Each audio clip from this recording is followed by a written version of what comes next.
Welcome to this tutorial. In this tutorial, we are going to talk about the Customize Fields option and the sort function within the Opportunities app in KEBS. The columns displayed within the Opportunities app can be toggled on and off and rearranged using the Customize option.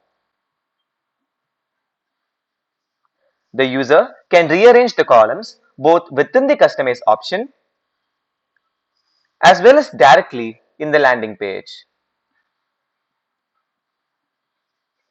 The values within these columns can be sorted in ascending and descending order either by clicking the button next to the column in the landing page